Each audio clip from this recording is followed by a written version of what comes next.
Vamos então começar esta edição de 2021 do ciclo Moving Forward, cujo tema são novos paradigmas para o futuro das cidades. Aquilo que quisemos fazer, enfim, isto é uma organização da Altice Labs com o V21, o Centro de Incubação Tecnológica de Viseu. Enfim, só antes de começarmos, pedi ao seguinte, que as pessoas pusessem o microfone em mute, para que, enfim, os barulhos das nossas casas, do nosso local de trabalho não passem para o webinar. Depois, naturalmente, como estão a ver na janela do lado esquerdo, no canto superior esquerdo, o webinar está a ser gravado, porque nós a seguir queremos que os seus conteúdos sejam tratados e sejam replicados e, portanto, que possam, de alguma forma, chegar a pessoas que não estão a acompanhar a sessão. Portanto, fica o aviso que o seminário está a ser gravado. E, fundamentalmente, dar-vos as boas-vindas neste novo ciclo. Dizer e afirmar, como temos querido sempre, que seja um espaço de promoção do conhecimento, de partilha de ideias, partilha de visões, naquilo que é uma análise permanente daquilo que é os caminhos de transformação que ocorrem sempre, mas que se têm, de alguma forma, acelerado e trazido novos desafios com este contexto que vivemos desde a ONU de saúde pública. E por isso este novo ciclo sobre os paradigmas de cidade do futuro, nós quisemos fazê-lo em volta de 3 eixos: o eixo da sociedade, da economia, da saúde e do lazer, mas combinando isto com o segundo eixo, que é novos modelos dinâmicos de inovação, centrados na experiência das pessoas e dos utilizadores, que é aí que deve estar o foco da inovação. E, como sempre, também no vetor da tecnologia, no eixo da tecnologia, através de estudos de caso. E, portanto, as tecnologias servem as experiências das pessoas, servem a competitividade das empresas e, portanto, é assim que queremos falar sobre as tecnologias como High Performance Computing, ou Blockchain, ou IoT, ou inteligência artificial, ou o que seja, mas sempre ao serviço daquilo que são os modelos de negócio, a competitividade das empresas e uma vida com qualidade das pessoas. Neste primeiro webinar, para darmos aqui o pontapé de saída, temos 2 keynote speakers, o professor Augusto Mateus, que nos vai falar sobre, acho que não vai nos desafiar a pensar sobre a economia e a sociedade nas cidades do futuro.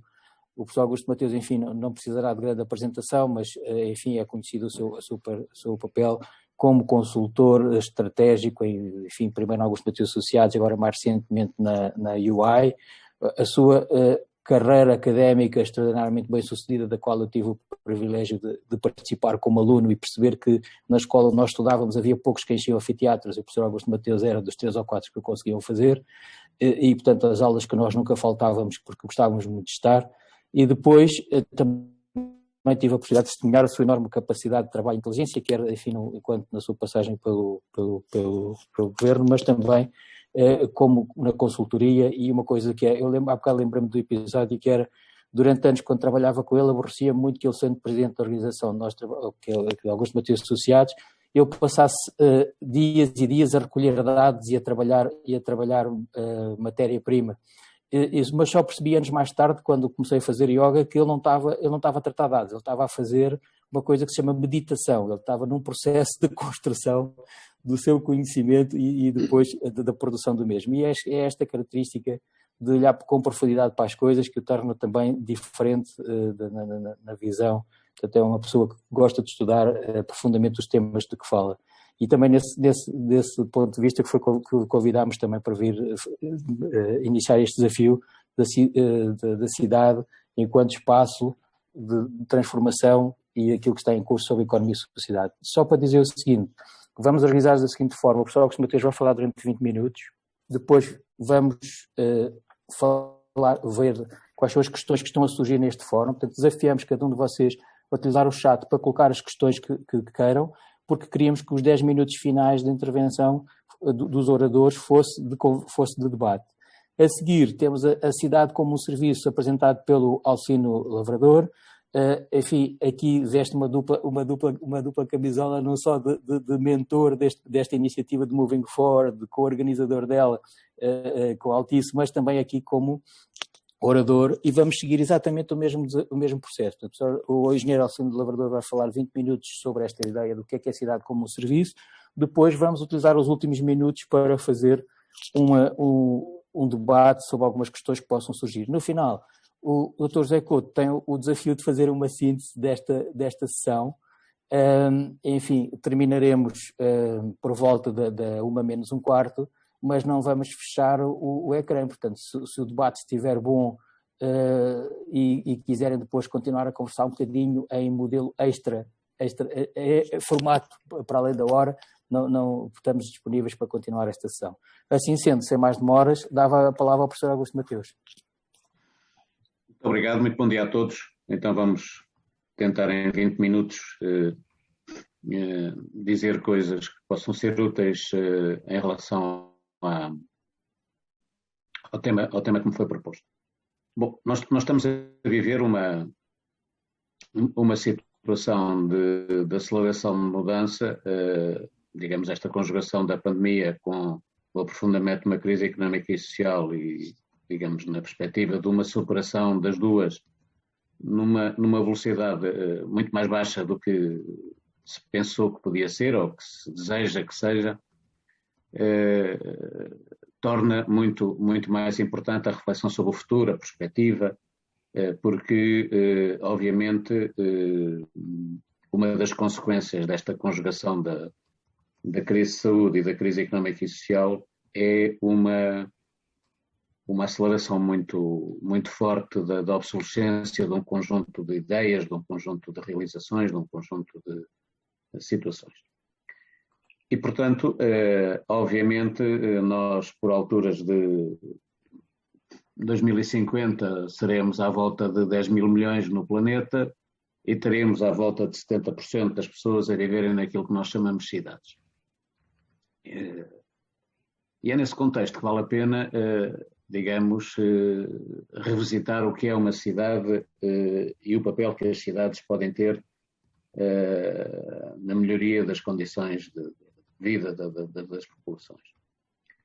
Eu habituei-me duas notas, eu habituei-me a pensar as cidades como uma construção artificial, humana.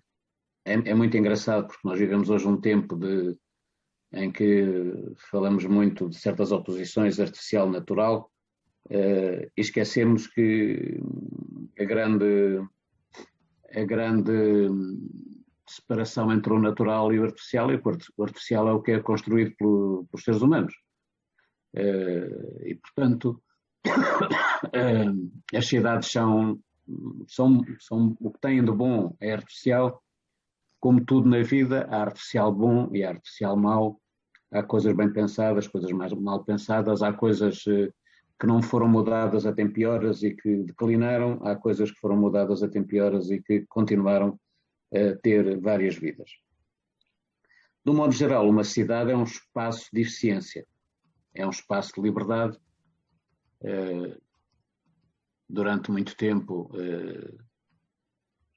os homens e as mulheres sentiram nas cidades capacidade para ultrapassarem fronteiras, ultrapassarem limites, como alguns autores gostam de escrever, ousaram desafiar os deuses nas cidades, muito mais do que nos campos ou noutros sítios onde se pode trabalhar e viver.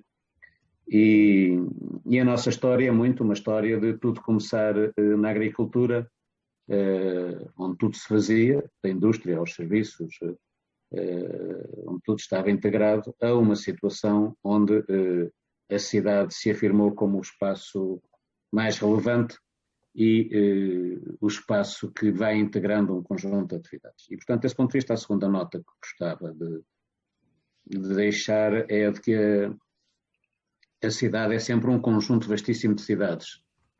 Nós muitas vezes não conseguimos pensar assim, mas nós temos a cidade residencial, a cidade administrativa, a cidade logística, a cidade da cultura, a cidade do turismo, a cidade da investigação, a cidade dos serviços, a cidade da indústria, a cidade comercial. É evidente que muitas cidades não têm estas cidades todas, mas estas cidades conjugam-se e muitas vezes nós limitamos a pensar, temos muitas cidades que são apenas cidades residenciais e administrativas, com uma pequenina cidade comercial e uma pequenina cidade industrial, mas temos coisas muito diferentes em toda a parte do mundo e, portanto, essa é outra realidade muito importante. As cidades são muito diferentes, há uma enorme diversidade e a gestão das cidades tem que se fazer por uma fortíssima geometria variável. Portanto, duas notas simples: cidade como espaço de eficiência coletiva, espaço de liberdade, espaço de interação, cidade como realidade complexa feita de múltiplas cidades. E, portanto, chegados aqui, nós temos uma dificuldade de diagnóstico, uma dificuldade de percepção. Quando os diagnósticos estão feitos, nós muitas vezes repetimos à exaustão coisas que estão erradas, porque o diagnóstico estava feito, e a construção intelectual que é feita com esses diagnósticos errados muitas vezes conduz obviamente um afastamento das soluções, da possibilidade de evoluir, da possibilidade de melhorar.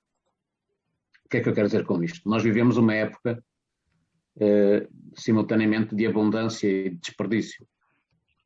Os últimos 20, 25 anos, 30 anos, são anos de um aumento muito significativo da capacidade de gerar riqueza, são anos de uma mudança radical no relacionamento entre países ditos mais desenvolvidos e países ditos emergentes, são anos de crescimento significativo das realidades urbanas pelas enormes cidades. Nós temos um conjunto de cidades na casa dos 30 milhões de habitantes, acima dos 20, algumas acima dos 30, cidades, para falar daquelas onde eu, digamos, passei algum tempo, não como turista, mas trabalhando, estudando, visitando, cidades como Xangai ou Chongqing, para falar da China, cidades como a Cidade do México, ou Buenos Aires, cidades, digamos, como Singapura, ou Seul, para não falar de Viseu, ou de Lisboa, ou do Porto, porque, digamos, não é possível conhecer Lisboa, o Porto ou Viseu sem conhecer estas realidades. Digamos, são espaços em que o potencial cresce a um ritmo rápido, tal como a natureza dos problemas. E, portanto, nós não vivemos numa época em que tudo esteja estagnado ou tenha piorado, não vivemos numa época, lamento, pode ser muito, muito agressivo e pode-se discordar, em que os ricos estão cada vez mais ricos e os pobres cada vez mais pobres, não é verdade. Nós fomos capazes de tirar da pobreza cerca de 1.000 milhões de pessoas no mundo, e, portanto, se eu não pensar à escala planetária, isto não se percebe. Esses 1.000 milhões de pessoas, até há bem pouco tempo, não podiam fazer escolhas, agora podem fazer escolhas, não quer dizer que as façam bem feitas, mas é uma mudança radical. Quando se vê, digamos, um rapaz ou uma rapariga com conhecimentos avançados, com 20 e poucos anos, em sítios como Xangai ou Chongqing, para dar o exemplo da China, não estão nem europeizados nem americanizados, estão a comportar-se como todos os jovens com grande capacidade técnica e científica adquirida por sistemas educativos que melhoraram e com oportunidades de fazer aquilo para que estudaram. Depois temos, obviamente, mudanças muito radicais, como o peso da China no turismo é maior que o peso da China no comércio internacional de bens. Não é? E, portanto, toda a gente fala das lojas chinesas ou da importância dos inputs intermédios produzidos na China, o papel da China e da Índia nos princípios ativos na saúde, ou o papel da China em tudo o que é o mundo elétrico. E, portanto, esta mudança Agora descobrimos a lógica do que estamos a fazer, a possibilidade de fazermos reuniões sem sairmos de casa, mas já há muito tempo as pessoas que estudam estas matérias chamavam a atenção para a imigração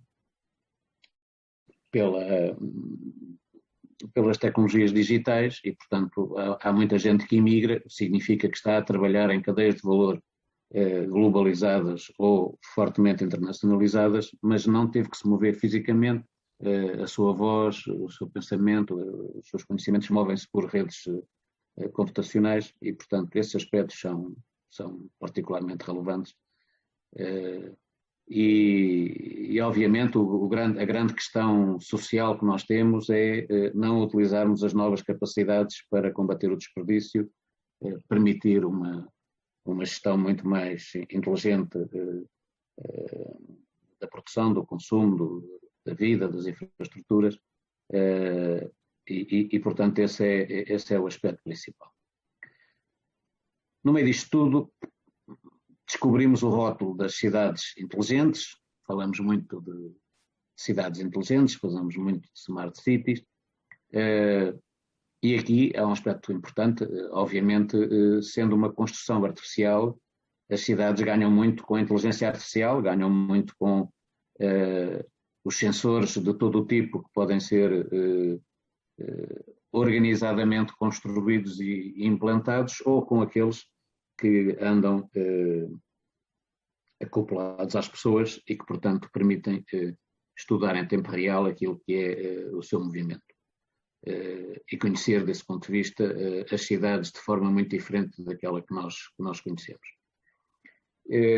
Aqui, creio que os aspectos mais importantes são os de reconhecer que, se nós não temos grande hipótese, na minha opinião, de regressar às economias e às sociedades que tínhamos antes desta pandemia, isto é, há um conjunto de acelerações que se estão a produzir e que vão continuar e sem as quais nós não podemos recuperar da pandemia e da crise económica e social. É uma ideia que me parece muito poderosa para não cometermos erros demasiado graves. Não vai ser possível esperar por qualquer regresso ao que éramos em 2019. A crise económica e social que se vai aprofundar nos próximos meses, com consequências relativamente gravosas para muitas pessoas, exigem não, digamos, colar os cacos, mas avançar decididamente para novas formas de organização económica e social, e obviamente que no coração dessas as cidades têm um papel muito importante.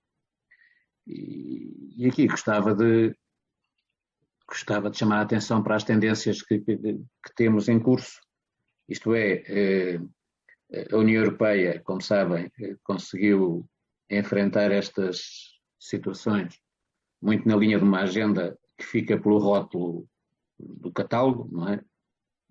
Digamos, verde, sustentável, inteligente, quiser, quando verdadeiramente nós precisamos de agarrar esse desafio de configurar as cidades como plataformas diversificadas de geração de riqueza, de combate ao desperdício, de melhoramento do desempenho ecológico, de contributo para a descarbonização e de criação de mais riqueza sustentada na criatividade, no conhecimento, e, portanto, dando vida àquilo que se chama uma economia baseada no conhecimento, não como, digamos, uma coisa de marketing, mas como uma coisa simples, real, direta, que tem consequências relativamente significativas.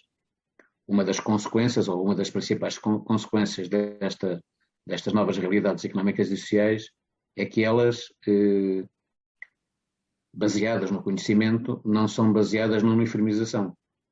A uniformização das remunerações, por exemplo, está baseada em sistemas económicos em que predomina a força sobre a competência, predomina o aspecto menos avançado sobre o aspecto mais avançado do trabalho humano, E, portanto, as sociedades que criam mais riqueza no futuro são sociedades mais diversas, em que a amplitude das diferenças entre as competências de que os seres humanos são portadores é muitíssimo mais forte do que a amplitude da sua força ou da sua capacidade de alimentar sistemas de máquinas relativamente competitivos do ponto de vista do processamento de materiais. E, portanto, numa economia de valor, que não é uma economia de quantidade, nós temos estas oportunidades, tal como temos as oportunidades de uma revolução naquilo que se chama o downstream das cadeias de valor, isto é, cada vez mais os consumidores desempenham um papel ativo na parte final das cadeias de valor e em muitos terrenos surgem simultaneamente como consumidores e como produtores e há aí verdadeiras oportunidades de criar sistemas inteligentes. Como sabem, a lógica da inteligência pode ser muito variada, nós chamamos redes inteligentes, normalmente de redes onde podemos pôr informação a circular de que nos podemos apropriar e tratar. E, portanto, digamos, smart grids na energia são redes onde, para além da energia se mover, também se move a informação sobre a utilização dessa energia. E, portanto, nós temos aqui a possibilidade de construir novas formas de cidade, muito mais eficiente, muito mais flexível, muito mais adaptada à vida humana, desde que consigamos mudar a vida humana e a organização da vida humana de forma relativamente rápida. Por exemplo, a mobilidade elétrica exige um olhar completamente diferente sobre as casas, os condomínios, os postos de carregamento, enfim. Para podermos fazer cidades mais inteligentes, nós temos que perceber que as casas, os edifícios, os bairros têm que mudar em função das características dos seus habitantes. Que as cidades que se tornam polos de conhecimento, plataformas de conhecimento, de investigação muito significativas, têm uma mobilidade de investigadores, de professores, de estudantes completamente diferente das outras e que esses têm necessidades de habitação temporárias, não permanentes nesses territórios. As pessoas que envelhecem, por exemplo, esta pandemia trouxe uma coisa boa, que foi a percepção, acho eu, de que os lares são uma solução muito pouco civilizada, muito pouco interessante do ponto de vista do envelhecimento, que em sociedades democráticas as pessoas têm direito a envelhecer nas suas habitações e que a única maneira de poder envelhecer nas suas habitações é torná-las habitações que podem ser partilhadas com outros que fazem coisas com futuro nesses territórios. E, portanto, tal como no tempo do Leonardo da Vinci, ele pôde pensar as cidades com funções por níveis, pensou uma cidade infraestrutural no nível 0, uma cidade comercial no nível 1, uma cidade residencial no nível 2, tal como, por exemplo, nós não podemos pensar a Baixa Pombalina a não ser com todos os edifícios têm 6 pisos, não se vai mexer nesses 6 pisos, mas os 6 pisos têm claramente uma utilização muito mais vocacionada para o comércio nos 2 primeiros pisos, para os serviços nos 2 seguintes e para a residência nos 2 seguintes. Percebemos que é importante misturar essas realidades e não tornar os edifícios monofunção. Portanto, há muita coisa que vamos fazendo. E, portanto, há novas ideias sobre como naturalizar o artificial, ou seja, como trazer para as cidades verde, como trazer para as cidades agricultura, como trazer para os edifícios em altura outras funções. Mas, do modo geral, o ponto que eu gostava de deixar é de que, sendo as cidades um espaço de eficiência, nem tudo o que se faz nas cidades tem eficiência. A maior parte das cidades do mundo tem problemas de segurança colossais, tem problemas de sustentabilidade colossais, tem problemas de congestionamento colossais. E, portanto, obviamente nós não podemos progredir e inovar sem resolver os problemas de segurança, os problemas de segurança, de criminalidade, de marginalização, sem resolver os problemas de eficiência na mobilidade e alterar radicalmente os problemas de congestionamento e sem, obviamente, criar plataformas de criatividade orientada para a criação de riqueza e que, obviamente, articulam investigação, inovação, criatividade, serendipidade, isto é, uma fortíssima interação entre quem é diferente. É muito mais interessante pôr médicos a falar com engenheiros e engenheiros com economistas e economistas com bailarinos do que médicos com médicos, economistas com economistas, engenheiros com engenheiros, etc. E, portanto, neste desafio, as ideias finais que gostava de deixar são muito as de que, em primeiro lugar, ou nos orientamos pelo futuro e nos orientamos pelas soluções, pelas melhorias e produzimos coisas até piores para enfrentar os problemas atuais, ou se nos orientamos pelo passado, pelos problemas, pelas fraquezas, nós não vamos poder aproveitar as oportunidades que temos. Eu tive um infarto do miocárdio aos 66 anos, descobri que uma coisa elementar, sem coração a funcionar eu não poderia pensar nem viver, mas toda a minha vida vivi achando que podia pensar, e gostava de pensar, e gostava de estudar, e nunca me preocupei muito com o coração. Enfim, tive o colapso que tem toda a gente que trabalha demais, mas felizmente a equipa médica que me operou durante 12 horas não foi perguntar à sala de espera como é que devia fazer o procedimento operatório. Quem sente a dor não é portador da solução, limita-se a sentir a dor e tem que ser respeitado como, digamos, conhecedor da dor. Não podemos, as sociedades que se limitam a responder às dores não progridem, não evoluem. E, portanto, nós não podemos estar sempre a diminuir as soluções relativamente radicais em inovação e melhoria que temos. E, portanto, primeiro ponto, passar a olhar para a frente e não para trás. Se quiserem, claro que as sociedades em que vivemos são muito desiguais, mas nos próximos 5, 6, 7 anos nós temos que cuidar de uma coisa inteiramente nova que é a assimetria da pandemia e da crise económica e social que ela gerou. E, portanto, nós nunca tivemos atividades paradas e atividades a ganhar novo dinamismo. Não sei se têm noção, antes desta segunda vaga, portanto, naquele período julho, agosto, setembro do ano passado, as lojas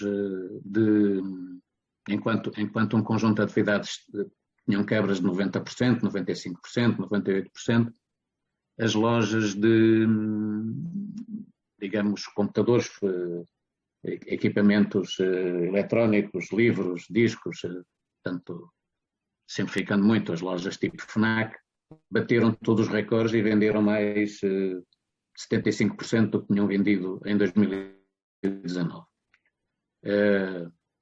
Durante algum tempo, como sabem, em confinamento, as lojas de proximidade vendem mais produtos essenciais do que as outras. Tudo isto produziu assimetrias absolutamente colossais entre territórios, entre empresas, entre pessoas.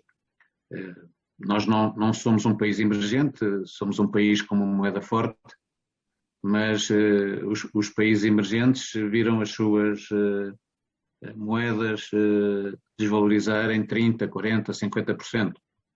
Uma parte da crise do Brasil é induzida por uma desvalorização muito significativa do real. E, portanto, estas assimetrias são as desigualdades mais relevantes atualmente. É combatendo estas desigualdades que nós vamos poder combater as outras que são mais permanentes e, sobretudo, se conseguirmos mudar aqui algumas coisas fundamentalmente. Em que é que eu traduziria isto? Em primeiro lugar, a tecnologia por si só não resolve nenhum problema.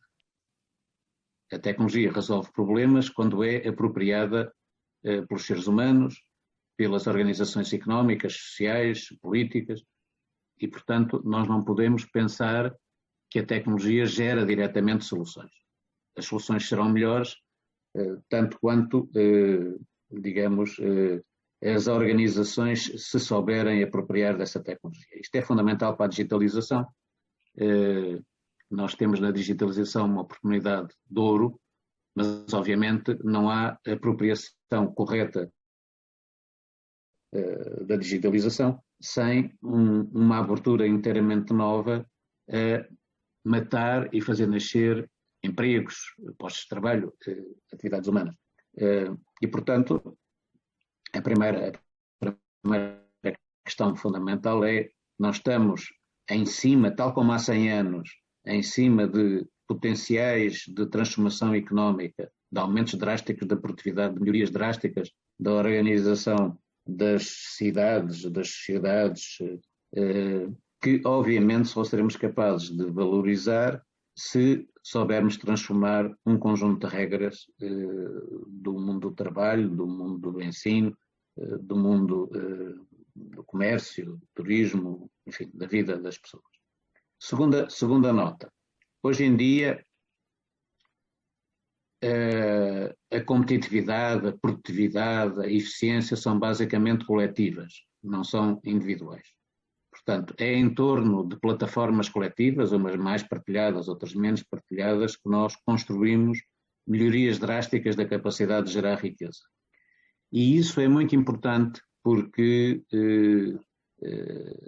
é mais relevante nessas plataformas a sua qualidade do que a sua dimensão.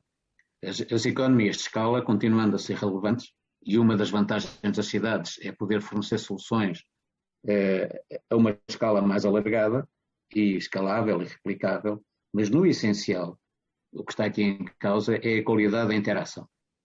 Por exemplo, em Portugal, dentro dos diagnósticos errados, faz-se uma distinção muito apressada entre, costuma-se chamar litoral e interior, e parte-se do princípio que só há solução quando se transfere recursos do litoral para o interior.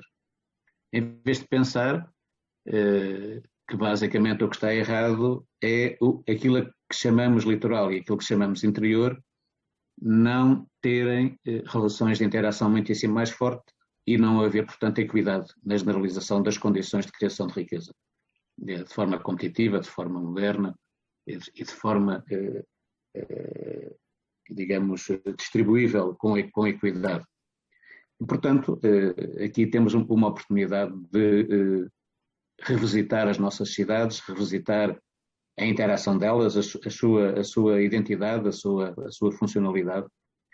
E isso é muito importante quando pensamos especialização. Portugal foi um país que soube consolidar a sua independência fora do seu território. As grandes oposições no tempo dos descobrimentos eram oposições entre aqueles que queriam ganhar força perante o inimigo mais direto, Castela, e aqueles que achavam que o futuro do país e a consolidação da sua independência se fazia ganhando relevância internacional e avançando na aventura dos descobrimentos, nomeadamente. Hoje em dia tudo permanece. Há quem pense que o futuro é garantido pela satisfação das necessidades imediatas de um mercado interno e há quem pense que o futuro é garantido por um enriquecimento das funções que Portugal pode desempenhar na inevitável reorganização da globalização. A superação da crise económica e social da pandemia vai obrigar a uma mudança muito significativa naquilo que nós chamamos de globalização. A própria aceleração da globalização de forma não resiliente está na base da pandemia. Nós tínhamos, do primeiro aparecimento do SARS, nós tínhamos à volta de 500 a 600 milhões de pessoas envolvidas ativamente na globalização. Quando surgiu esta nova geração de coronavírus, nós já tínhamos à volta de 2 mil milhões envolvidos ativamente na globalização e, portanto, obviamente estávamos mais vulneráveis porque nunca pensámos nas questões de saúde, nas questões de resiliência das nossas interações. E, portanto, creio que isso é aqui muito importante e no que diz respeito à componente digital, em vez de endeusarmos os bits, em vez de endeusarmos os gadgets, em vez de endeusarmos um conjunto de coisas, devemos perceber que são alavancas poderosíssimas de mudar a forma como trabalhamos, de mudar a forma como ensinamos, como aprendemos, como investigamos. Temos resultados muito interessantes à nossa disposição e, obviamente, essa componente de, ao longo de uma infraestrutura, colocar infraestruturas de comunicação digital e colocarmos serviços de desenvolvimento de todo um conjunto de monitorizações, correções, manutenções, enfim, geridos flexivelmente pela informação, isso é um caminho inexorável de melhoria drástica, com consequências muito significativas ao nível do emprego, mas cujo saldo final será imensamente positivo. E, obviamente, que as cidades que se posicionarem melhor nesse caminho transformam-se em plataformas mais valiosas, mais atrativas, captam mais talentos, captam mais pessoas, captam mais oportunidades. Em segundo lugar, nós temos melhorias drásticas no que diz respeito ao combate ao desperdício e no que diz respeito à mobilidade para fazer. Isto é, uma das alavancas de superação desta crise económica e social, que ainda não conhecemos grande parte da sua verdadeira dimensão, vai-se fazer tornando as cidades menos congestionadas, mais seguras e mais circulares. São ideias conhecidas, mas elas requerem uma grande abertura a mudar muita coisa. As casas não podem ser construídas como têm vindo a ser construídas. A inteligência tem que entrar, o termo é a domótica tem que ser alargada e nós temos que saber construir casas e bairros e cidades completamente diferentes daqueles que temos vindo a construir. Felizmente, a evolução científica e técnica permite-nos juntar as economias de especialização, as economias de gama, às economias de escala e, portanto, não é verdadeiro que seja sempre a crescer, seja sempre a aumentar a escala que nós obtemos as soluções mais eficientes. As soluções mais eficientes obtêm-se respeitando racionalidades, mas fazendo as melhores integrações. E, portanto, são as economias de integração que nos vão permitir aumentar drasticamente o chamado PIB potencial, isto é, a capacidade de gerar riqueza com as pessoas e os conhecimentos que temos à nossa disposição em cada momento. Portanto, a concepção da cidade sustentável, a concepção da cidade da economia circular, o novo papel dos consumidores cidadãos. Uma das maneiras de defender a democracia é perceber melhor como é que eu torno os consumidores, como é que dou mais cidadania aos consumidores e mais consumo aos cidadãos. No caso português nós temos um exemplo muito, muito importante. Nós somos uma sociedade envelhecida, temos esperanças médias de vida elevadas. Por exemplo, para homens e mulheres aos 65 anos, a nossa esperança de vida é para os homens quase 1 ano superior à média europeia, para as mulheres quase 3 anos.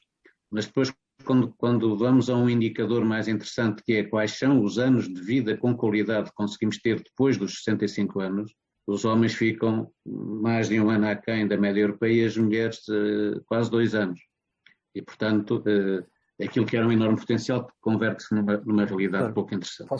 Nós temos tendência para valorizar e bem o Serviço Nacional de Saúde, como espinha dorsal do nosso sistema de saúde. Já não temos capacidade para distinguir entre Sistema de Saúde e Serviço Nacional de Saúde.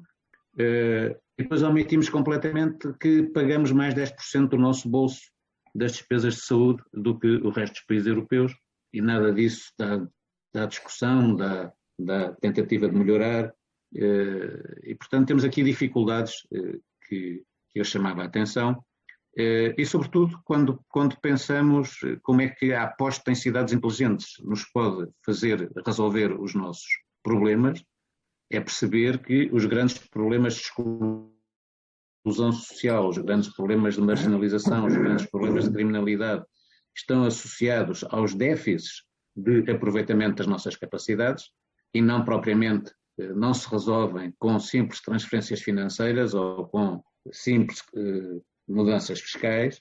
Por outro lado, temos a possibilidade de reinventar completamente o trabalho e a competitividade das empresas apenas, digamos, aproveitando estas oportunidades e acelerando as transformações. Temos a possibilidade de fugir da esquizofrenia, de manhã querer mais despesa pública e à tarde querer pagar menos impostos, de manhã sermos mais para a iniciativa privada e à tarde mais para a autoridade pública. Enfim, como é que combinamos estas realidades aqui é o verdadeiro problema. E, portanto, se nós percebermos que há um esforço a fazer no sentido da integração, podemos ter futuro num desenvolvimento turístico que separa os turistas dos residentes? Podemos investir pesadamente num território apenas para captar turistas e não para melhorar a qualidade de vida da população residente nesse território? Quando criamos um novo museu, só a pensar em turistas vamos falhar. Pensar no museu e na sua atratividade vamos ganhar, porque estamos a servir interesses mais alargados. Portanto, se soubermos unir o que temos, se aceitarmos as consequências das etiquetas que vamos atribuindo às coisas, criar uma economia baseada no conhecimento é criar uma economia inteiramente nova, em que o mérito vem da inovação que esse conhecimento propicia. Isto é sempre mais difícil fazer do que saber fazer, tal como é mais difícil saber fazer do que saber. E, portanto, o que nós temos que conseguir é porque é aí que está o coração das sociedades modernas, temos que ver que as cidades podem ser um bloqueio imenso ao progresso económico e social e gerar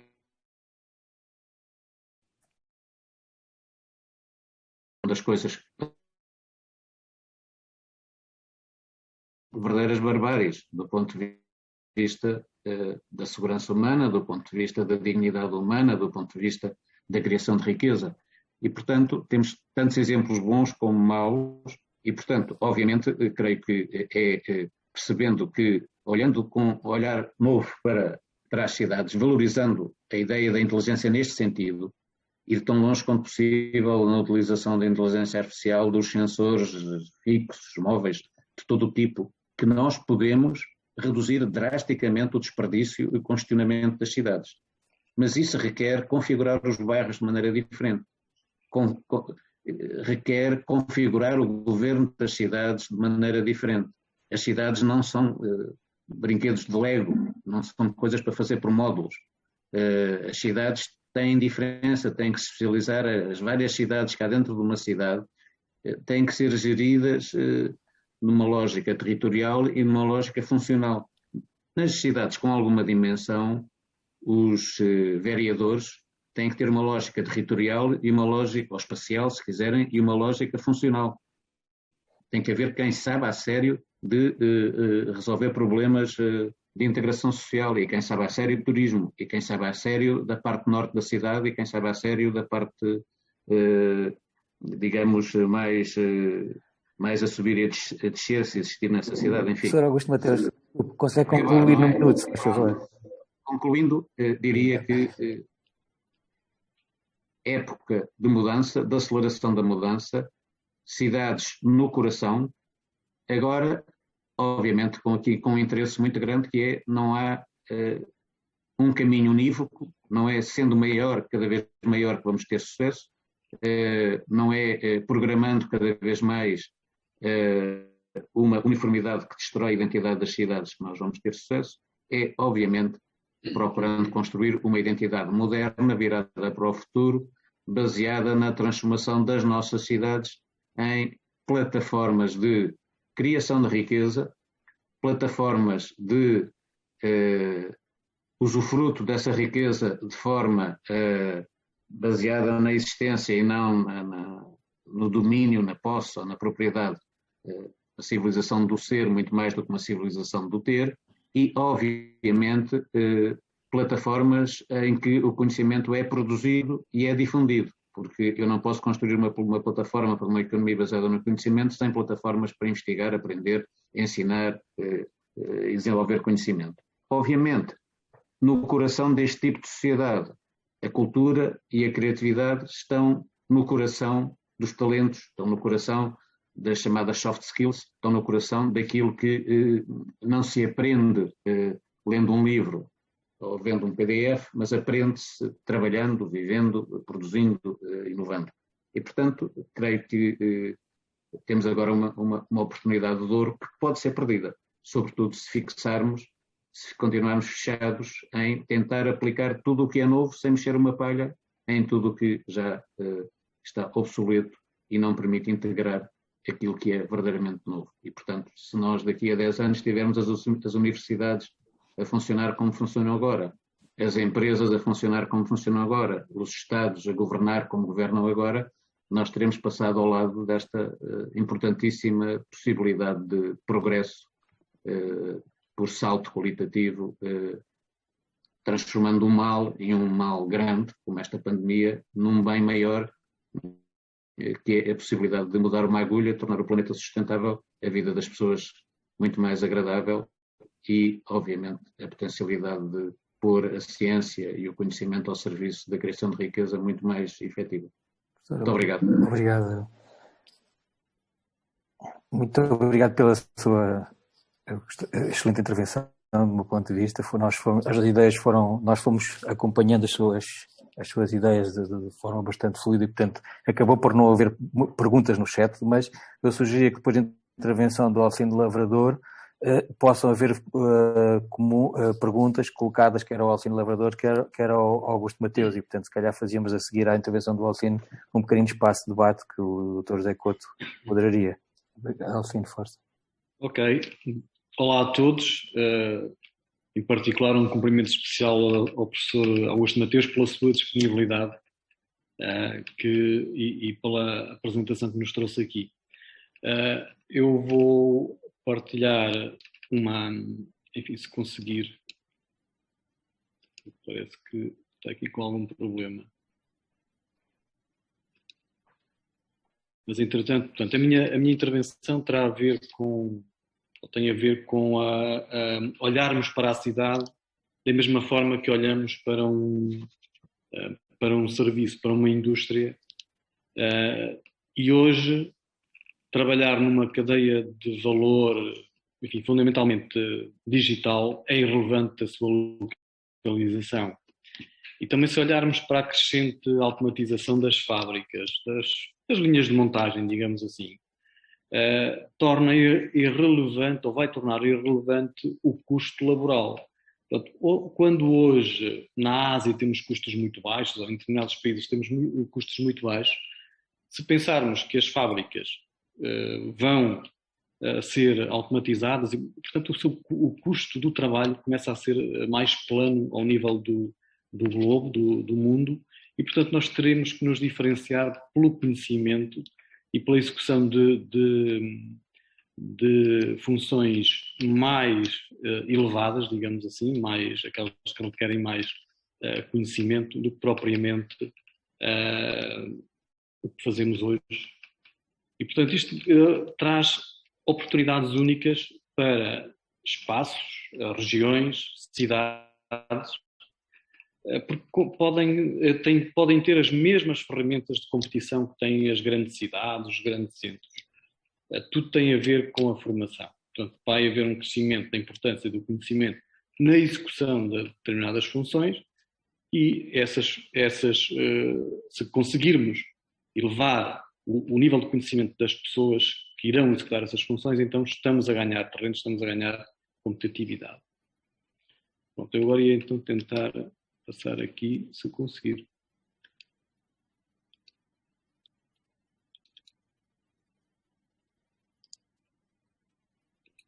Bom, acho que não consigo, mas portanto vou fazer a apresentação na mesma.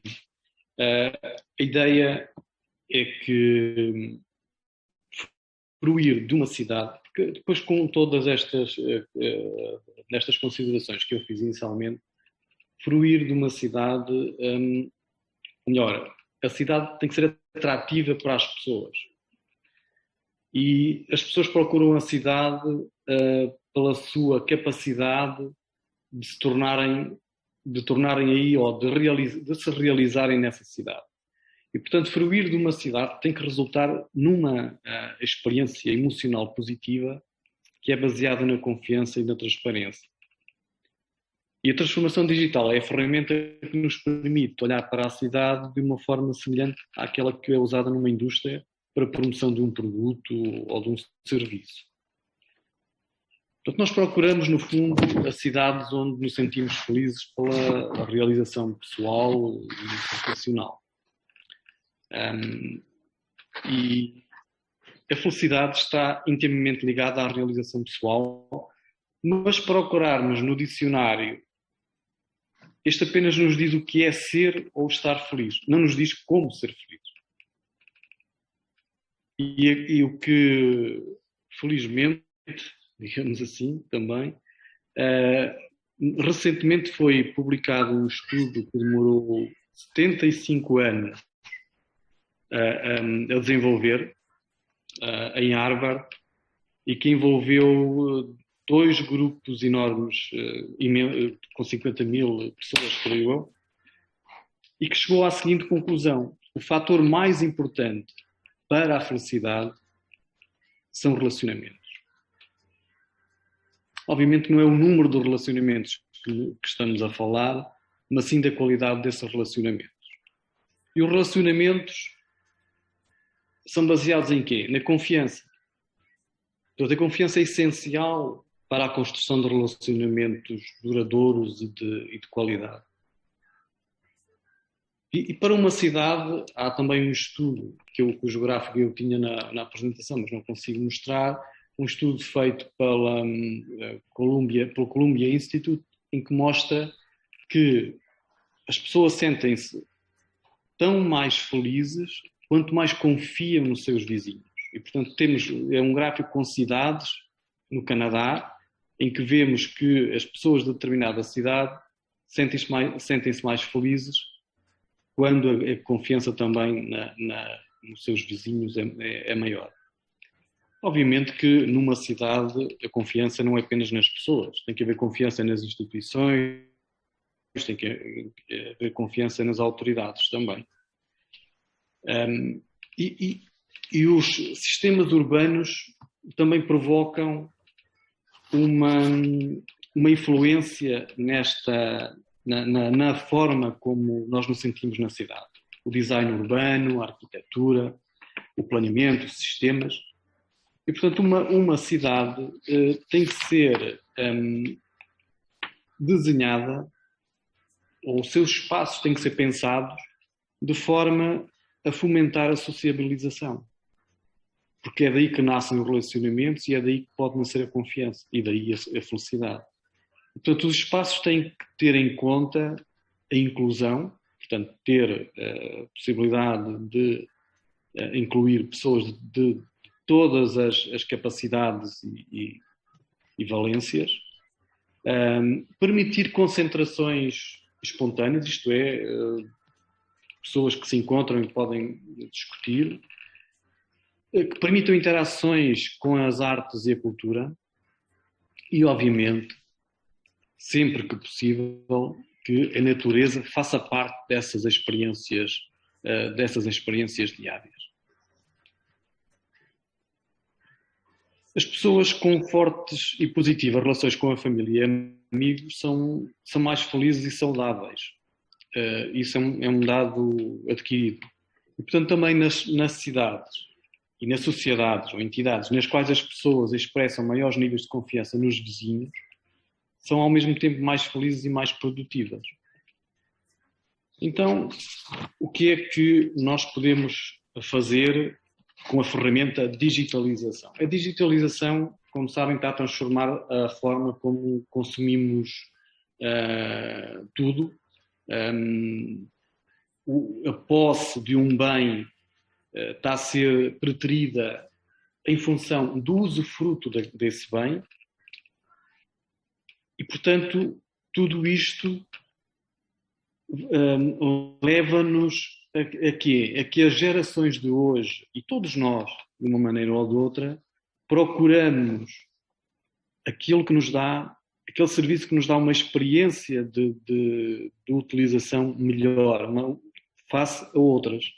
Toda esta transformação de posse de produto para usufruto de um bem ou de um serviço tem a ver com isto, porque nós procuramos experiências positivas, as boas experiências de utilização, aquelas que nos trazem também algum sentimento emocional. E nós sabemos que mais de 95% das nossas decisões são tomadas inconscientemente pelas nossas emoções. Portanto, nós temos que trazer para a discussão a questão da emoção, da nossa interação, da nossa experiência de utilização de serviços. Temos que ter sempre em conta as emoções. As cidades já usam hoje as melhores práticas e ferramentas de negócio. Análise competitiva, planeamento estratégico, enfim, uma série delas. Mas há uma coisa que falta, que é o service design. E, na verdade, nós podemos pensar, e um exemplo que eu podia dar era um exemplo que eu tinha como...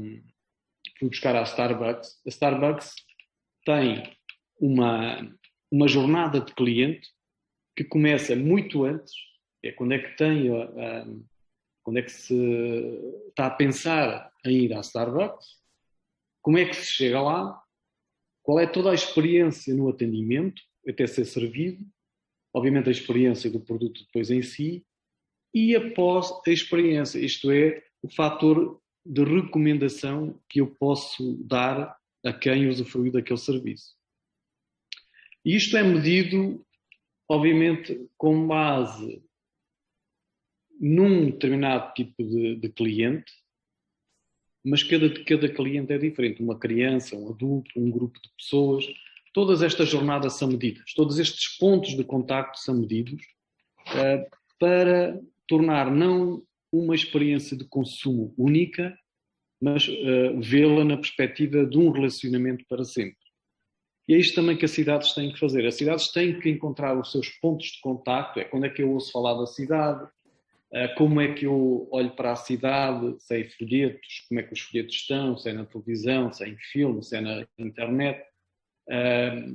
Depois, como é que eu visito a cidade, qual é a experiência que eu tenho ao visitar a cidade, o que é que eu penso, o que é que eu sou levado a pensar quando pondero mudar-me para aquela cidade, quando me mudo, e o que é que eu digo às outras pessoas depois de me ter mudado. É exatamente a mesma coisa.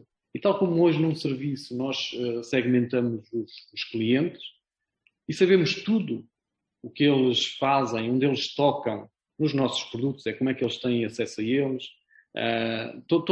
toda essa cadeia é medida. E nas cidades também tem que ser medida. E é dessa forma que podemos transformar a cidade num serviço.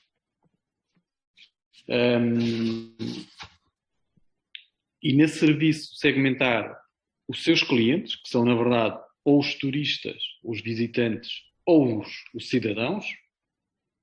E no caso dos cidadãos pode ser uma criança, pode ser um doente, pode ser um idoso, pode ser um adulto, pode ser alguém que trabalhe lá ou alguém que esteja apenas lá a passar férias. Enfim, temos que olhar, a cidade tem que ver todos os seus utentes segmentados e desenhar as jornadas de interação com eles. Como é que se desenham estas jornadas de interação com eles? A interação é com as pessoas da cidade, obviamente, mas é também com os com os equipamentos da própria cidade, com os parques, com as instituições, com os órgãos de governo dessa cidade. Portanto, há todo um conjunto de interações que pode ser medido e que nos pode levar a criar diferentes ofertas, consoante também os visitantes, os clientes em que estamos envolvidos. A introdução da tecnologia tem sido feita, aquilo que muito vulgarmente se chama como cidades inteligentes ou smart cities, tem sido introduzida de uma forma vertical, em silos. Podem passar pelas infraestruturas, pela mobilidade, os serviços públicos, a iluminação, enfim. Mas está toda verticalizada. Isto é, e a cidade não é isso. A cidade é uma experiência holística que nós temos de todos estes serviços, da forma como nos envolve. E, portanto, nós temos que ter, e hoje a digitalização, digamos, a tecnologia, os tais sensores que já foram falados, tudo isto nos permite medir as pessoas, ou medir para onde as pessoas passam, para onde vão, o que fazem, quais os percursos, onde se demoram mais tempo, qual é a expectativa também que têm dos serviços, qual é também o feedback que dão, obviamente, e tudo isto numa relação de transparência. E é por isso que, e agora passando para casos mais práticos e daquilo que estamos a fazer na Altice Labs, nós desenvolvemos uma plataforma urbana, obviamente é urbana, mas pode ser uma plataforma de uma região, em que não só coleta dados dos diferentes serviços, dos próprios serviços camarários, até para dar visibilidade e transparência também ao cidadão. Perceber o que é que está acontecendo numa determinada rua, perceber como é que estão as suas requisições ou a sua experiência de profissional com os serviços camarários, mas também coletar todos os dados de sensores de qualidade do ar, do que seja. Portanto, nós podemos ter esses sensores todos, mas agora de uma forma transversal, expondo serviços para que possam ser desenvolvidos novas aplicações sobre os dados que são expostos. Isto é, numa ótica de dados abertos. É isso que estamos, por exemplo, a fazer em Aveiro. Temos uma plataforma que coleta imensos dados, desde consumos de energia, qualidade do ar, consumos de água, mobilidade. E tudo isto agregado, reparem, é a imaginação que conta. É a imaginação que conta a descobrir novos serviços que nós podemos ter com todas estas informações, mais aquelas que a própria Câmara produz sobre o seu funcionamento normal e diário. Um outro exemplo tem a ver com o que fizemos em Castelo Branco, em que desenhámos sobre esta plataforma de coleta de dados o centro de governação da cidade, que nos permite, obviamente, ter acesso a cada uma destas verticais que estamos a falar, mas também correlacioná-las, gerar alarmes, determinar ações e com tudo isso termos um cockpit. Reparem que nós podemos ter o nosso cockpit de um carro, tem imensos sinais luminosos, imensos visualizadores, mas ele só por si, se não juntarmos todos, às vezes não nos dão a verdadeira situação do carro. Nós às vezes precisamos de olhar ou de ver a maneira como o carro está a ser manuseado, pode ser conduzido. Podemos até precisar de ouvir o barulho do motor e juntar àqueles sensores. Portanto, nada funciona, ou muito poucas coisas funcionam e são determinadas a olhar apenas para uma luzinha ou para um cockpit.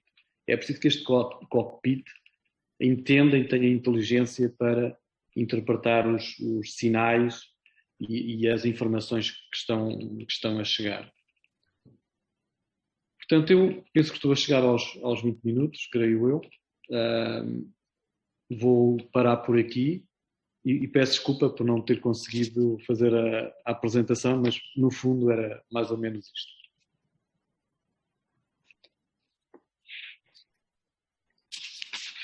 Okay. Há uma pergunta no chat do Arnaldo Machado que diz o seguinte: não acha perigoso ter uma smart house numa smart city? A tecnologia saber mais do que o ser humano, porque remete para as questões da inteligência e da privacidade. Portanto, Alcino. Sim, bem, obviamente que há questões éticas, isto no caso e por isso mesmo é que existem os RGPDs da vida e essas coisas todas, não é? Porque uma coisa transformada em digital é sempre possível reproduzi-la. Ela não desaparece. É sempre possível desaparecê-la. Nós não estamos a falar de átomos, estamos a falar de bits. E, portanto, isso é sempre possível. Agora, temos é que preparar ferramentas para que essa reprodução seja o mais difícil possível. E, portanto, a privacidade, num mundo cada vez mais digital, obviamente que a privacidade e a segurança são cada vez mais fundamentais também. A inteligência artificial, ainda estamos muito longe dela poder substituir uma inteligência humana ou as várias inteligências humanas, mas sim, acredito que cada vez estamos mais próximos das tarefas mais automáticas poderem ser aprendidas diretamente por uma máquina e poderem ser executadas. Claro que há sempre aqueles paradigmas dos carros autónomos em que quando eles forem realmente autónomos, como é que é feita a decisão entre o mal menor, se é matar uma pessoa ou duas pessoas, ou é matar um mais velho ou matar um mais novo. Enfim, teremos sempre esses problemas éticos pela frente, como sempre os tivemos também no passado. E, portanto, eu acredito que a humanidade saberá ultrapassá-los ou pôr travões em algumas destas polémicas. Sérgio, posso... Claro que sim. Eu acho a pergunta muito interessante, porque tem aliás, o mérito de dizer aquilo que se pensa e muitas vezes não se diz. E, portanto, o que eu creio é que a resposta, quer dizer, obviamente não temos que colocar os zeros e uns num patamar diferente de outros instrumentos que temos, não é? Portanto, a digitalização é um instrumento e, portanto, não é a televisão que é boa ou má, o receptor, o emissor, é o conteúdo, não é? E, portanto, não vale a pena errarmos do ponto de vista de onde está o problema. O que a questão coloca é, obviamente, uma coisa que tem sido, na minha opinião, pouco valorizada, que é as smart cities, as smart houses, pressupõem um governo humano muito mais transparente, democrático e justo. E, portanto, nós só podemos melhorar num conjunto de dimensões económicas e sociais se melhorarmos na dimensão da coisa pública, da governação. Se conseguirmos ter democracias mais efetivas, em que as pessoas confiem mais. E, portanto, nós vivemos numa época em que, por exemplo, os governos democráticos fizeram, na minha opinião, altamente discutível, mas na minha opinião, precipitadamente, uma aliança com os consumidores, acelerando a abertura do comércio internacional, como se fez no tempo da primeira Revolução Industrial, e, portanto, de alguma maneira, nós temos um certo bem-estar para a generalidade da população, que nos países mais avançados, onde nós nos incluímos, podem aceder a bens importados ou a bens terminados localmente com importações intermédias, custos muito mais baixos, como o Alcino referia em relação à evolução dos custos do trabalho nas atuais economias, sendo que as externalidades negativas disso ficam para uma parte da população que são, obviamente, digamos, por um lado, os chamados capitães de indústria, que vão desaparecendo, e, por outro lado, os trabalhadores da indústria menos qualificados e com idades mais avançadas, que vão perdendo os seus empregos e que se convertem, muitas vezes depois, em discursos simplistas e errados, nas bases de apoio do populismo ou de outras expressões políticas. E, portanto, nós temos problemas de democracia muito, muito relevantes, que são aqueles que nos vão permitir resolver isto. E, sobretudo, eu acentuaria que o medo que penso que estava aqui a ser colocado das Smart Cities é o medo da perda de identidade, é o medo da generalização. Eu, por exemplo, estive envolvido no planeamento estratégico de Lisboa, do Cairo, da Argel, para falar de alguns exemplos.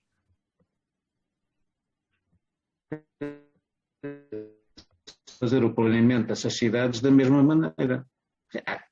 Há coisas que têm que se partir da mesma base, mas são coisas completamente diferentes. A configuração, as populações, a identidade, a diferenciação, as funções. Por exemplo, quem não planear a cidade Viena-Bratislava não é capaz de planear estrategicamente. Não é fácil planear a cidade Viena-Bratislava. Com um bocadinho de batota, a distância de Viena da Áustria a Bratislava, na Eslováquia, é a de Cascais à Expo, em Lisboa.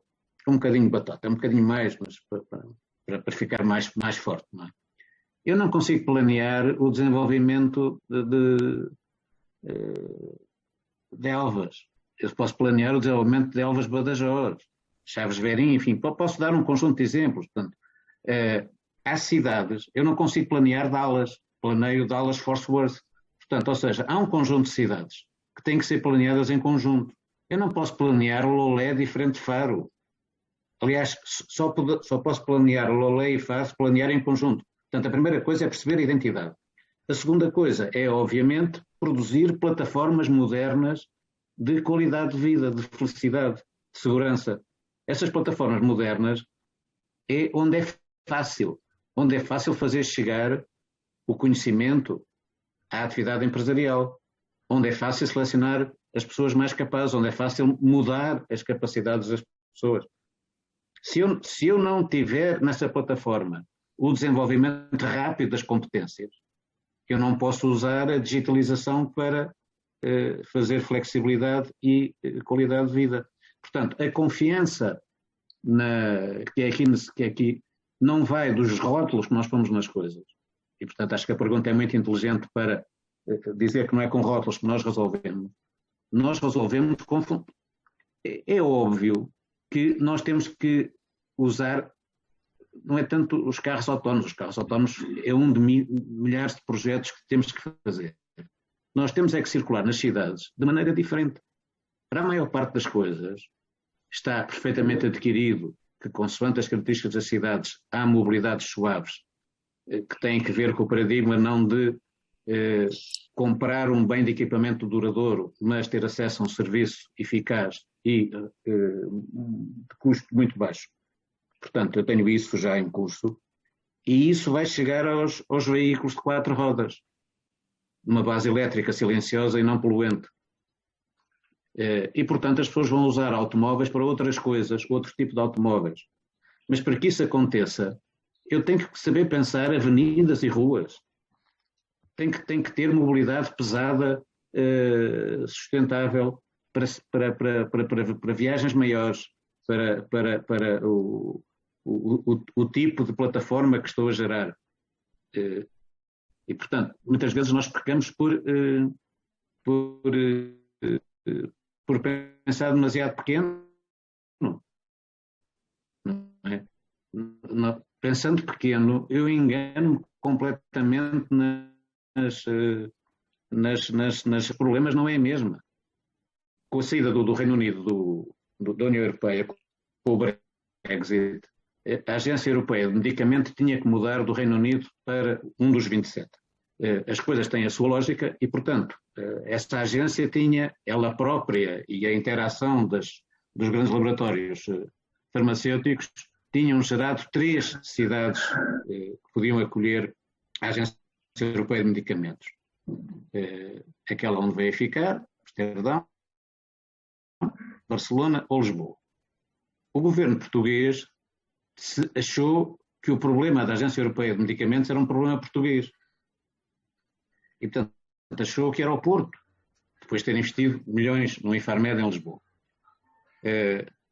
E, portanto, como o problema não era português, era europeu, Lisboa foi, obviamente, prejudicada neste processo e bem sei que isto não é popular em Portugal, digamos, há muitas pessoas que conseguem pensar o desenvolvimento de Portugal à custa de Lisboa, enfim, estão erradas, tal como estão errados os que pensam o desenvolvimento de Lisboa à custa de Portugal, e que são muitos, também estão profundamente errados, mas nós temos que perceber a natureza dos problemas para que as pessoas confiem nas smart houses e nas smart cities. E se calhar a melhor maneira é não ter inglês, ter português, egípcio, francês ou outras línguas e ter aquilo que dá confiança. O que dá confiança é basicamente a qualidade da governação, a qualidade do comportamento.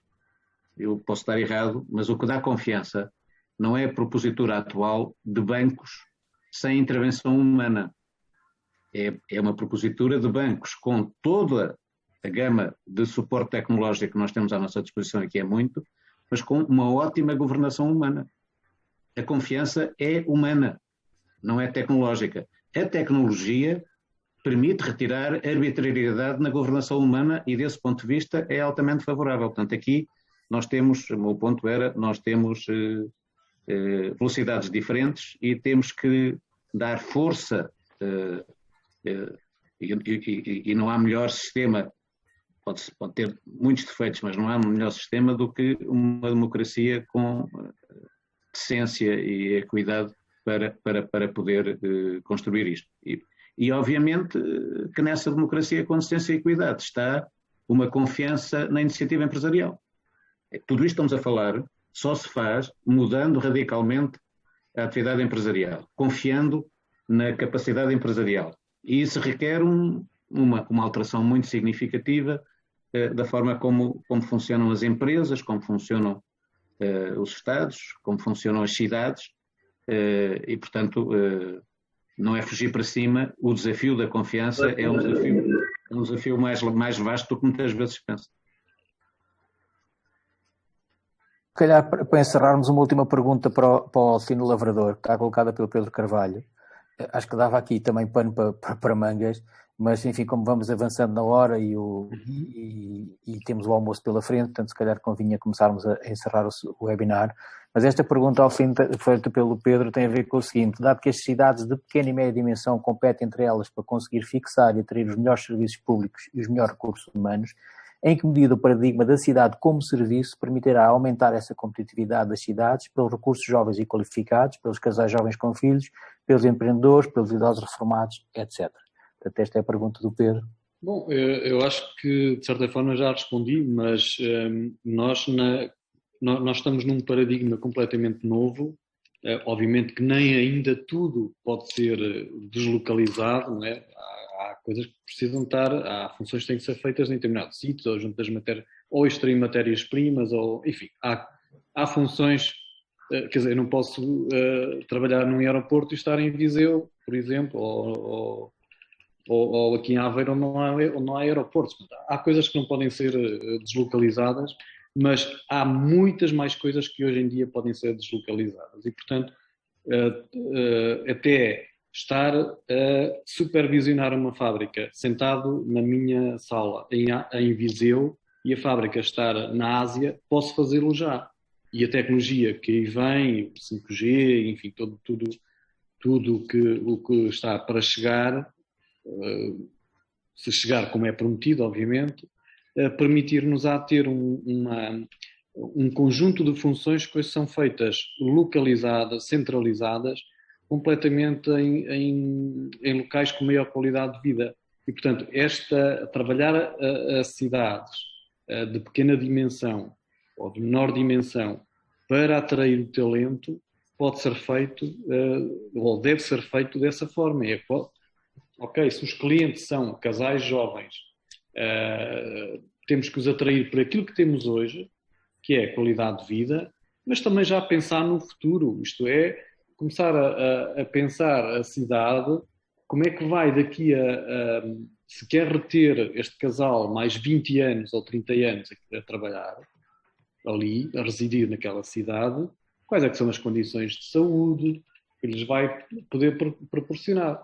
Portanto, tem que se pensar todas estas jornadas, digamos assim, de utilização e de cliente para atrair este talento. Porque depois o talento, o que é que faz? O termos pessoas mais qualificadas numa determinada cidade permite-nos que essa cidade também se desenvolva, porque há mais economia a funcionar e, portanto, tudo isso é bom. Portanto, é importantíssimo que a cidade se aliem aos centros de saber, às universidades, aos institutos locais ou não, mas obviamente de preferência locais, para pensar como é que podem encarar o futuro e, portanto, preparar esse futuro através da formação adequada.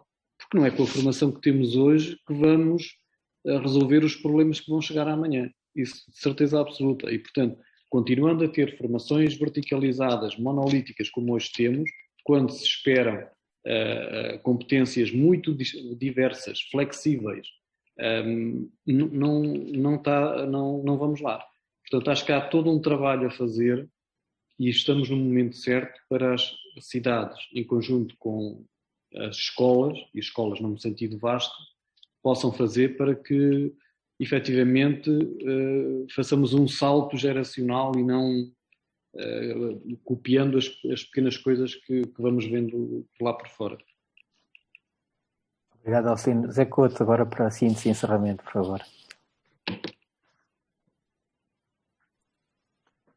Primeiro que tudo, muito obrigado pelo contributo do professor Augusto Mateus e do Alcino. Depois dizer que, enfim, é sempre uma grande complicação e um desafio fazer uma síntese sobre estas questões, mas e sobre isso, além disso, também devido às intervenções. De qualquer maneira, o que eu gostava de dizer é, no fundo, também a minha própria reflexão, mas dizer que o que está aqui em causa e o verdadeiro leitmotiv para esta reflexão e para a reflexão também que se faz hoje em todo o mundo, o que é e será, o que é hoje a cidade e o que é que será a nossa cidade, e aquilo que está muito em vários estudos é o seu contributo para a humanidade, que é também aquilo que nos disse o Augusto Mateus. E entendimento, muitos estudos que hoje são feitos, é que a cidade é um conjunto de multifunções, talvez caiba nesta questão de um conjunto de cidades dentro da cidade. Há um estudo que foi feito recentemente por um conjunto de investigadores que tem mais de 10 anos e que agora foi um pouco acelerado, e que foi feito nos Estados Unidos com parceria com a Europa, é que chegou à conclusão que existe um enorme estoque de soluções para as cidades em termos tecnológicos e naquilo que é incentivar o processo das smart cities, em que o conhecimento é o âmago da questão. E estes dois estudos têm coisas muito... têm objetivos iguais ou consentânees, mas áreas diferentes. Por exemplo, a questão, chamamos sobre a questão mas a questão fundamental e de preocupação é a questão da dimensão. E a questão da dimensão tem muito a ver como estamos a pensar numa cidade de 10 milhões de habitantes ou estar a pensar na cidade de Elvas, como disse, ou de Lisboa, como referiu Augusto Mateus. É que nós temos esses estudos e essas soluções, a aplicabilidade dessas soluções, e por isso este enorme estoques à espera de entrarem, de serem solução, é uma questão de dimensões e de entendimento das cidades. E esta é uma das questões que, não traduzida de maneira diferente, ou utilizando uma linguagem de maneira diferente, é também a questão das emoções, ou seja, a questão da felicidade, da qualidade de vida, que hoje tem uma questão superlativa, que é a questão da felicidade. Outra questão que trouxe este estudo também, enfim, para além das questões de mobilidade, que parece transversal em todas as cidades e está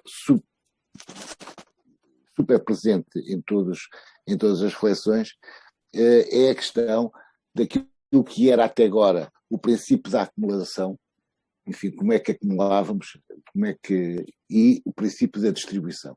E hoje a questão da distribuição, da forma como distribuímos e como temos acesso ao rendimento e como usufruímos desses rendimentos, é uma questão hoje muito importante nesses estudos, porque o que está em causa é a própria a qualidade de vida ligada aos rendimentos, à distribuição de rendimentos e como acumulamos hoje esses rendimentos. Isto é penso que se conecta muito bem com a questão das plataformas coletivas e com o processo de criação de riqueza e de como é que distribuímos a riqueza. Eu acho que ficámos aqui com um conjunto de